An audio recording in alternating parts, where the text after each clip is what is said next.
चंद्रशेखर जी, धन्यवाद। घड़ी का और समय का ध्यान रखो।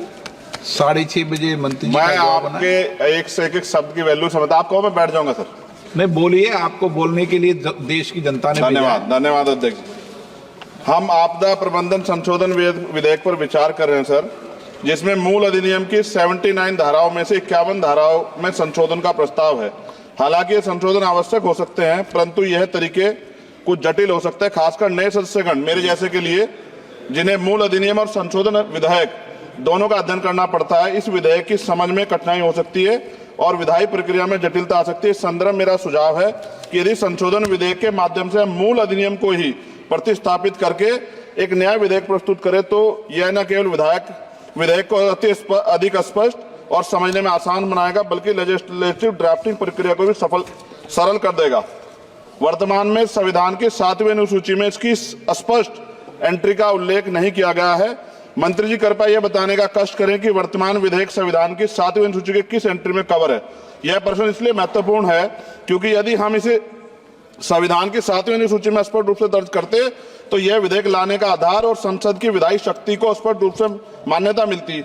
इसके बिना यह विधेयक संविधान के तहत अपनी पूरी वैधता का दावा नहीं कर सकता, जिससे इसे लागू करने में होने में अस्पष्टता उत्पन्न हो सकती है। इसलिए मेरा सुझाव है भविष्य में इस प्रकार के विधेयक लाते समय संविधान की 7वीं अनुसूची में आपदा प्रबंधन के लिए एक स्पष्ट प्रविष्टि जोड़ी जाए, ताकि संसद की विधायी शक्तियां स्पष्ट रूप से विधेयक और औचित्य की तरफ पूरा करें।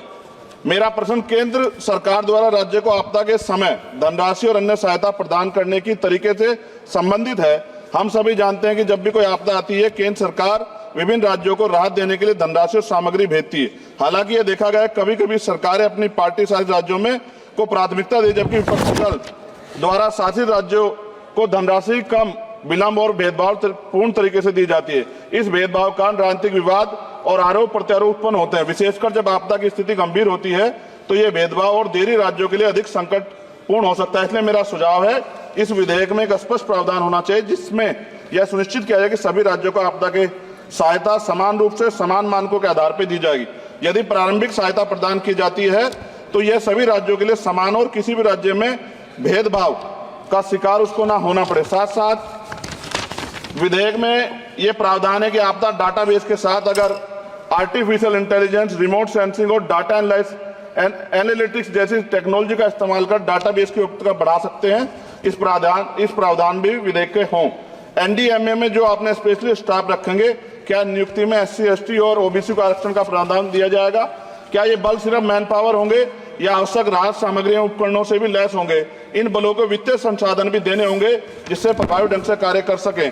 आपदा प्रबंधन नीति डिजाइनिंग में पूर्व चेतावनी प्रणालियों के उन्नयन को शामिल करके पूर्व चेतावनी प्रणालियों को प्राथमिकता दी जाए। आपदा प्रक्रिया कोष में ऐसे प्रावधान होने चाहिए कि आपदा होने के 24 घंटे में ही प्रभावित राज्य जिला प्रशासन को एक निश्चित प्रारंभिक राशि जारी हो सके। जापान जैसे देशों के तहत 72 घंटे की महत्वपूर्ण प्रतिक्रिया योजना को लागू करना, ताकि समय और बचाव कार्य कुशल समन्वय हो। जनता और NGO को भी एक्ट के तहत बनी सभी एजेंसीज के साथ मिलकर काम करने की योजना पर बल दिया जाना चाहिए, किंतु संशोधन विधेयक में ऐसा कोई प्रावधान नहीं दिखता जो कि आपदा के समय नागरिकों, NGO और सामाजिक संगठन रोल को सुनिश्चित करे। आपदा राहत को नागरिकों के लीगल राइट बनाने पर जोर देना चाहिए। और अध्यक्ष जी, सबसे महत्वपूर्ण ये है, आपदाओं में अपने परिजनों और संपत्ति को खोने वाले व्यक्तियों के मानसिक स्वास्थ्य को सहायता प्रदान करने के लिए मनोवैज्ञानिक पुनर्वास कार्यक्रम को आपदा प्रबंधन नीतियों में एकीकृत करने की आवश्यकता है। वायु प्रदूषण ये भी एक तरह का डिजास्टर है। दिल्ली और NCR के तमाम क्षेत्रों में अध्यक्ष जी इतनी बुरी हालात है, हवा जहरीली हो गई है। मेट्रो सिटी में सब जगह हाल है, इसको भी इसमें जोड़ा जाना चाहिए। लोगों का जीवन कीमती है, लोग जब सुरक्षित नहीं रहेंगे तो फिर जीवन कैसा? सर, नगीना लोकसभा क्षेत्र से मैं आता हूं सर। किसानों को हर बार बाढ़ के कारण नुकसान होता है और जब वो जाते हैं दफ्तरों में तो अधिकारी धमकाकर भेज देते हैं वापस, कोई मुआवजा नहीं मिलता। मुआवजा के नाम पे खाना पूर्ति होती है। सभी लोगों में चिंता है अध्यक्ष जी। इसलिए मैं माननीय मंत्री जी से मांग करूंगा कि जो मांगे हम देश में रखी हैं, अगर उनको जोड़ दिया जाए तो इसका फायदा आम जनता, किसानों, सब उन वर्गों को मिलेगा जिनके लिए हम लोग सोचते हैं। और भारत बड़ा देश है, बड़ा भूवर्ग है, कहीं बाढ़ है, कहीं अग्नि है, कहीं जो है रेत की समस्या है, तमाम तरह की मुसीबतें यहाँ है। तो मैं माननीय अध्यक्ष जी आपके माध्यम से सरकार से मांग करता हूं और माननीय मंत्री जी से कि इस बिल पे, जिस विधेयक को और मजबूत करें जिससे इसका लाभ जनता को। माननीय अध्यक्ष जी आपका धन्यवाद। नहीं, नए सदस्य हैं, लेकिन उन्होंने बहुत अच्छा विधेयक पर बोला है।